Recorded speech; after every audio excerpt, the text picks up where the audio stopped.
নমস্কার। মিথ্যে কথা, কবি শঙ্খ ঘোষ। লোকে আমার ভালোই বলে, দিব্যি চলন সই। দোষের মধ্যে একটু নাকি মিথ্যে কথা কই।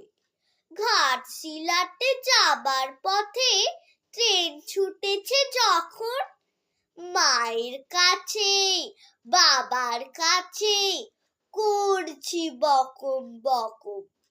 হঠাৎ দেখে মাঠের মধ্যে চলন্ত সব গাছে এক এক রকম ভঙ্গি ফোটে, এক এক রকম নাচে। ও মা, দেখো নৃত্যনাট্য।